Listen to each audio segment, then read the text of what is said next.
Live from KSAT 12, the Nightbeat starts right now. He was the first to face criticism in the police response or lack of it at Robb Elementary. Nearly 7 months after that shooting, we're seeing a videotaped interview on why a police chief says it took more than an hour to breach the classroom with a gunman, teachers, and young victims inside. Plus, something's missing. 3 pit bulls in a local apartment. Where's the owner, though? Why it's not so easy to step in and help. And did you take a chance to win $1 billion jackpot tonight? What should you do if you have a winning ticket? We can all dream, right? We speak with an expert about a winning plan. But first, new tonight, we are hearing Pete Arredondo's account of the Robb Elementary shooting in his own words. CNN obtained video from the former Uvalde CISD police chief's interview with the Texas Department of Public Safety, which happened the day after that shooting. Arredondo spoke with DPS for almost an hour, and during that time, he took investigators through the events of May 24th and explained how decisions were made, and that includes the decision to hold off on breaching the classrooms and confronting the shooter. Now, Arredondo said, quote, "Once I realized that was going on, my first thought is that we need to vacate. We have him contained, and I know this is horrible, and I know it's what our training tells us to do, but we have him contained. There's probably going to be some deceased in there, but we don't need any more from out here," end quote. Arredondo and a number of officers from several law enforcement agencies waited in that hallway outside the classrooms for 77 minutes. That decision eventually cost Arredondo his job. You can watch CNN's full report and Arredondo's full interview right now on KSAT.com. And new tonight, 3 dogs believed to be abandoned in an apartment in Balcones Heights. A lot of people want to help. You may have seen some of their messages on Facebook, but as the night team's Lee Waldman reports, rescuing those dogs, that's not so easy. It was just out of character to see them that distressed those many days in a row. This neighbor didn't want to show her face out of fear of retaliation, but she did share her video of 3 dogs believed to have been abandoned at the Coral Gables apartments in Balcones Heights. Each minute is going by, these animals are scared, they're lonely, they're in the dark. She says the animals were alone in an apartment for a week. She messaged management and got this back in response. "We cannot do anything with abandoned dogs or enter his unit without permission." Not comfortable. Lindsay Haynes is the president of the property management company that oversees the apartments. And we have some very specific restrictions on how we can remove pets. Our lease says that we have to give a 24-hour notice. Haynes said the situation was brought to her attention Sunday, and to her knowledge, it had been a shorter period of time the dogs were alone. Regardless, her property manager made calls to animal control and police. The police department and animal control were still steadfast that they could not get involved until there was a eviction and a writ of possession. Haynes says it wasn't until the story was shared hundreds of times on social media that Balcones Heights officials got involved and the dogs were removed. Many pieces. Lorenzo Nastasi with the city says it's not as simple as going in to rescue the dogs. You have a process of notifications and things like that. It's complicated by the fact that this is private property. He says the dogs are safe and appear to be healthy, and the city is currently working on what to do next. Adhering to the different processes and legalities that have to be done in any situation with regarding property, because animals, dogs are property. Again, those dogs are safe, but city officials have not told us where they're being held. As of tonight, no charges of animal cruelty have been filed against the owner of those dogs. I'm told that an investigation needs to be done before anything like that can happen. Haynes says they'll go ahead and proceed with either an official eviction notice or a notice of abandoned property for the apartment's tenant. Live in Balcones Heights, Lee Waldman, KSAT 12 News. Lee, thank you. Right now, the search is on for a family of 5. Bexar County deputies say they were last seen Sunday afternoon. We'll start with Melissa Osorio. She's the children's grandmother. She's right there all the way to your right. The 4 children that you see on the left, they're also missing. The youngest, 2 boys. The other are 2 girls. One is 8, the other's 9. Deputies believe that Osorio has health issues that may require medication. The five were last seen on Sunday off of Highway 181 near Elmendorf. If you know where they are, call deputies. That number is on your screen. It's 210-335-6000. A car crashes into a children's playroom, toys scattered, a family frightened. Police said the driver who plowed through a fence and into that room is suspected of driving drunk. Melissa Cruz says her family was getting ready for bed when that car barreled through this morning. It happened on the northeast side of town on Green Jay Drive. Cruz says while she was on the phone with 911, the driver kept her foot on the pedal for some reason. Despite all this damage, no one was hurt. I don't know. It's just real thankful. We had a guardian angel, watching us. Here's a look at the woman police say was driving that car. 31-year-old Sequestany Shea O'Neill is facing a DWI charge. Now for a look at some of today's big headlines in your Nightbeat News Flash. KSAT investigates. Learn more details about the shooting of this man, Jose Irruegas. Police shot him after they say that he pointed a gun at them, but it wasn't until later that police learned the weapon that he was holding was a BB gun. Now, police say that last week, someone from the luxury inn on Culebra called them for help. Police say a man was threatening people with a gun, and then that man pointed a weapon at two officers. Now, both officers shot Irruegas multiple times, and now they're on administrative duty, which is protocol. Irruegas remains in critical condition in the hospital.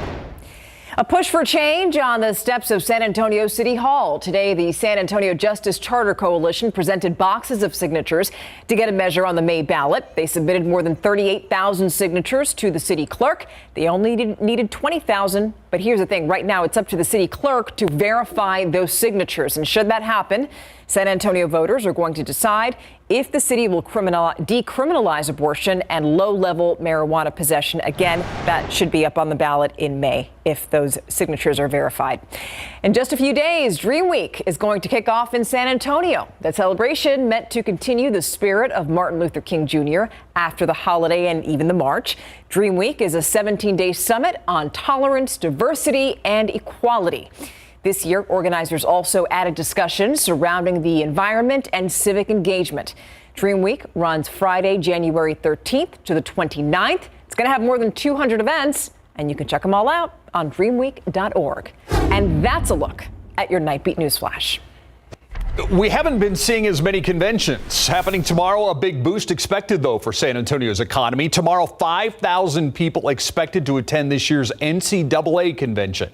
All those people mean more spending at hotels, local restaurants, and an opportunity to build a relationship for future events. Events like this are seismic. We look ahead to 2025 when the Final Four is coming in. The women's Final Four just designated for San Antonio in 2029. That's the NCAA. Those are the decisions coming out of that. If you look good, if you impress folks like at the NCAA, all of a sudden you've got a Final Four. That's Richard Oliver with the city. He says tomorrow's conference will take place at the Henry B. Gonzalez Convention Center mainly. Events like this have taken a hit since the pandemic began. Oliver says we used to see about 250 events on average at the convention center so far this year. There are 225 events planned and counting. Now, new details coming out of today's summit. President Joe Biden meeting with leaders from Canada and Mexico, and they talked about several issues like immigration, of course. Mexico's president insisted that U.S. lawmakers need to pass legislation for migrants who supply American industries with the workforce. Now, for now, the U.S. says it's going to accept 30,000 migrants every month from Cuba, Nicaragua, Haiti, and Venezuela, as long as they apply and have all the proper paperwork before they leave their home country. The U.S. is also nudging Canada to lead a mission to help Haiti solve its humanitarian crisis. Now, aside from immigration, all three leaders shared goals to help the climate, strengthen energy, and also cut down on methane. Meanwhile, House Republicans already introducing articles of impeachment against the Homeland Security Secretary. They're arguing that Secretary Alejandro Mayorkas mishandled immigration at the border. Now, this is the first step in what can be a very long process. That would include an investigation by the House Judiciary Committee. Now, so far, this process just beginning, so the House hasn't formally charged Mayorkas. If he is impeached, however, he would face a trial by the Senate. Back here at home, a first in about 20 years, a new Bexar County judge leading the commissioner's court. It's his first official meeting at the helm since his swearing-in ceremony at the start of the year. The former district court judge, Peter Sakai, says efficiency and decorum will be among the top priorities when he's running the court. Very rare that this meeting was finished by this time. We got to get court staff back to work so that they can serve the constituents that we've been elected to our position. As far as the future of the county, Judge Sakai plans to go on a listening tour to gather ideas, in his words, enrich the county.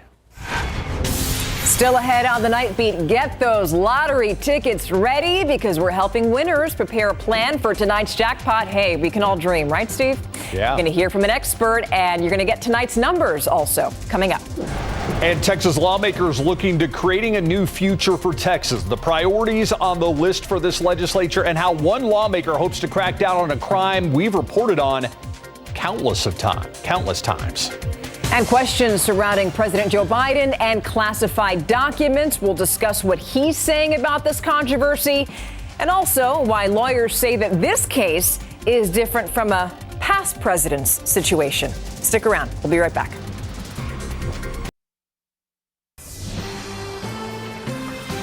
The Republican-led House Oversight Committee investigating President Joe Biden's handling of classified documents found from his time as vice president. About 10 classified documents, some marked top secret, discovered by Biden's personal attorneys as they were cleaning out a locked office space. Biden had worked in that space from 2017 until the start of his 2020 campaign. In Mexico today, the president addressing those documents for the first time. I don't know what's in the documents. My lawyers have not suggested I ask what documents they were. I've turned over the boxes. They've turned over the boxes to the archives. The Republicans are calling Biden hypocritical after he criticized former President Trump's alleged mishandling of classified documents at his Mar-a-Lago estate. There were hundreds of those. However, Biden's lawyers immediately notified the Justice Department and National Archives and turned over their files within a day after they were discovered. Countdown is on for the 88th Texas legislative session kicked off today, which means that lawmakers have 139 days left in the regular session. Right now, Texas House Speaker Dade Phelan outlined several priorities. They include changing home appraisals and also expanding health care access, border security, youth safety, and dependable energy. Lawmakers working with a $32 billion surplus. People on both sides of the aisle want to spend a portion of that money on the power grid. Makes sense, right? Especially after the deadly February freeze. Crime also, another issue that lawmakers are hoping to address. And one of those is an issue that faces many San Antonio drivers, schools, and car lots, and that is catalytic converter thefts. Senator Carol Alvarado is focused on a bill to give law enforcement greater strengths when it comes to that type of crime. A big billion-dollar jackpot up for grabs tonight, just a few bucks. Could buy some big dreams in tonight's Mega Millions drawing. The numbers are now in for the Mega Millions jackpot. The numbers you see on your screen: 7, 13, 14, 15, 18. The Mega Ball is 9. Now, if you're lucky enough to win tonight, the night team's Patty Santos explains it's important for lottery players to have a plan in all this. Whether you take the $1.1 billion annuity or more than $500 million in a cash payout, tonight's Mega Millions jackpot would be enough to make your dreams come true. Believe in my job. Buy a house, retire. I'm going to donate half to people that need it. The next day off, the next week off, the next month off, the next year off, the next decade off. And then enjoy my life while I got left. But before you start making out checks, better hire someone who can help you with the exciting but daunting burden of being filthy rich. I'm Jay Bailey, and I specialize in probate and estate planning, and I have some special experience in helping people that have won the Texas lottery. The first thing Bailey tells clients is to secure that ticket and keep quiet. The biggest mistake people make early is that they try to let too many people know. Finding an attorney or certified public accountant is also key even before you have the winning ticket. The best thing you can do is know somebody or know somebody that knows somebody that trusts a lawyer that has experience in this area. Bailey says trust your instincts. You don't want to be around people who are going to try to take advantage of this windfall, this blessing that's come your way. And Bailey says winning the lottery is like becoming the CEO of a small company, and most average people probably need some help in figuring out how to manage that. Unfortunately, this ticket didn't win tonight, but there's hope. Back to you guys. Yeah, Patty, I figured it didn't win or you wouldn't be doing the live shot. Yeah. I figured if we go to like an empty live shot and there's no Patty, that's how you know. That's when we know. There's your sign. You know, the lawyer says keep quiet. I'm sorry. I'd have my confetti cannon. I'd be all over the place, just blasting it around. Yeah, this is true. This is true. Maybe blasting hundreds out of it. How cool, how fun would that be? You want to be around, want to be your friend, for sure. It's so fun to be able to do that. Back to reality, folks. Yeah. Back to reality. Sorry, it's fun to dream. Morning fog and then sunny and 80s. Actually, some record challenging warmth come tomorrow afternoon. Then the cold front hits tomorrow night, and there will be a bit of a temperature swing with that. I wish I could tell you there'd be rain, but odds aren't looking good. Let's get you ready for the morning. Notice the fog likely to really fill in overnight tonight. Here's our futurecast for the fog. And one thing I want to point out is I do expect the fog to be more widespread, even more dense than what we had earlier today. Visibility is under a mile, maybe even under a half mile for the morning commute. But by 10, 11 a.m., this should lift and dissipate, and then we're off to a lot of sunshine. So by noon, partly to mostly cloudy at 72. Then by 4 p.m., we're sunny and 82 degrees. So another warm day. And by the way, the record high 84 will just be 2 degrees shy of that. So from the 50s in the morning to, get this, 88 Cotulla in the afternoon, Del Rio 85. 87 for the high temperature in Eagle Pass, but in and around Bexar County, San Antonio and surrounding communities, Livonia 83, Lake Hills 82, and Hondo 83 the high temperature. Notice how we drop off into the 60s for highs, mid to upper 60s, Thursday, Friday, and Saturday behind that cold front. And morning temperatures, you'll notice them colder in the 30s for a few mornings, but the 30s just above freezing. So there will be an impact with that cold front, but keep in mind, it's still going to be above average in those afternoons behind that front. All right, in terms of our pattern, big story still out west. California still getting slammed with moisture. See a brief break, then look at this. Another atmospheric river poised to come on shore. The jet stream, which is about 25 to 30,000 feet above us, has just been coming straight into the west coast, and it's basically the steering flow of the atmosphere in just one system after another, after another, after another. The system that's currently moving into the Rockies will pass to the north of us, keep its moisture away from us, and sometimes we do get Pacific moisture, but it's up higher above us.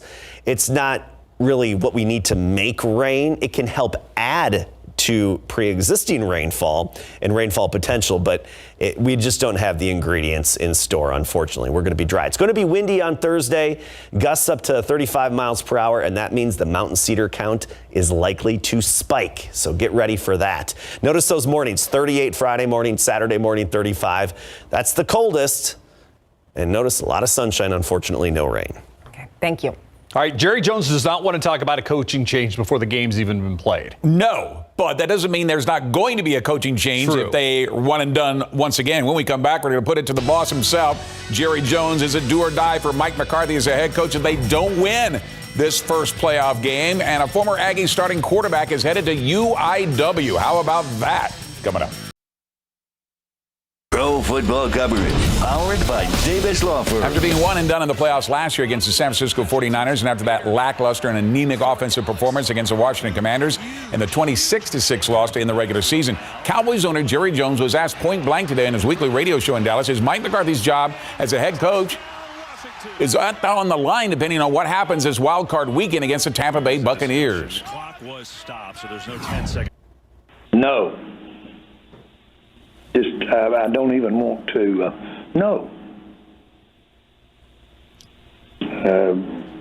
That's it. I don't need to go into all the pluses or minuses, but we're not seeing any. We're not basing. I've got a lot more to evaluate Mike McCarthy on than this playoff game. All right, so he says the Houston Texans are in the market for a new head coach again. That's after they fired Lovie Smith after only one season following the team's 3-13-1 finish this past season. The brain trust of owner Cal McNair and general manager Nick Caserio making that decision hours after the season came to an end after beating the Indianapolis Colts 32-31, giving the Chicago Bears the #1 overall draft pick in the NFL draft this spring. Now, where do the Texans go from here after their second worst season in franchise history?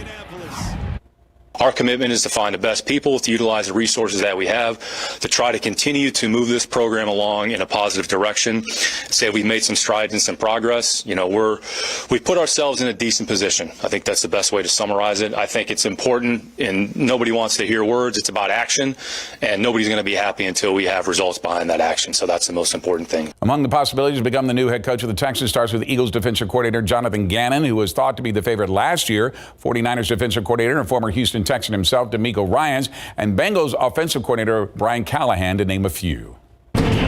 Former Aggie quarterback Zach Calzada is headed to San Antonio after he decided to transfer to the University of the Incarnate Word. Now, that's according to ESPN after medically redshirting at Auburn in 2022 with 2 years of college eligibility remaining. Calzada became the Aggie starting quarterback after Haynes King suffered a season-ending leg injury against Colorado in Week 2 of the 2021 season. He would throw for 2,185 yards, 17 touchdowns, and included leading the Aggies to their big upset win against Alabama 41-38 at Kyle Field. But following that season, Calzada announced he would be transferring to Auburn, but an injury to his non-throwing shoulder would limit his ability to even practice, an injury he sustained ironically against Auburn in the Aggies' 20-3 victory in 2021. And this development may have helped Calzada make his decision to move to the Cardinals. Today, their starting quarterback, Lindsey Scott Jr., announced he's making himself available for the NFL draft. It's after the Walter Payton Award winner led the Cardinals to the FCS semifinals, where they lost to North Dakota State 35-32, the longest playoff run in UIW history in Division I, finishing with a school record of 12-2. Sibling rivalry resumes tomorrow night in the Spurs-Grizzlies rematch. Next. When the Spurs resume their 2-game series with the Grizzlies in Memphis tomorrow night, it's also resumed the sibling rivalry between starting point guards. The Spurs starting point guard, of course, Trey Jones, and his brother, Tyus. Following the Spurs' 121-113 loss, Jones revealed he did not find out until just before tip-off that his brother would be starting against him after Ja Morant was scratched due to right thigh soreness. Jones was asked what it was like to compete directly against his brother. Being able to go against someone like that, someone, you know, I've looked up to my whole life, both on and off the court. There's nobody else I would rather start against, play against. To be able to go against him, you know, in my eyes, he's been the best player in the world, you know, since I was a little kid, at every single level. And so, you know, to be able to start against him tonight, there's nobody else in the world I'd ever want to start against. All right, tip-off tomorrow night in the rematch, 7 p.m. Big District 26 5A matchup tonight. Smithson Valley, 3-2 Rangers hosting 4-1 Bernie Champion. Home team keeping pace in the second quarter. Allison Howe knocks down the elbow jumper to cut the deficit to 3, but the Chargers answer right back. First night's ball moving finds Christine McGinn for the lay-in and a 5-point lead. Then next possession, Madison Marquard pokes the ball away, gets it back, drains a 3 from the wing. Bernie Champion wins a close one, 55-54 over in District 27 6A. Steele welcomes Clemens into their castle for a battle of 1-0 teams. Buffalo's rallying in the third quarter. Jada Reeves gets the floater to fall. Clemens trails 33-27, but the Knights take over from that point forward. Mia Hammonds comes up with a loose ball, finishes with the lay-in. The lead balloons to 11. Then next possession, Carlia Owens banks in a shot of her own. Knights improve to 2-0 with a 16-49 victory. Boys hoops in District 26 5A, 3-0 Veterans Memorial hosting 3-0 Wagner. Third quarter, Patriots down 1. Demarion Dennis knocks down a 3 to give the Veterans Memorial lead 40-38. Then on their next possession, Dennis finds Devon Speed Edge cutting to the basket for the lay-in. Patriots win it 60-50 to remain undefeated. More on all this right now at KSAT.com tonight. Thanks to our Andrew Seeley, who's all over the city. Yeah. Thanks, Greg. You got it. Awesome. We'll be right back after this.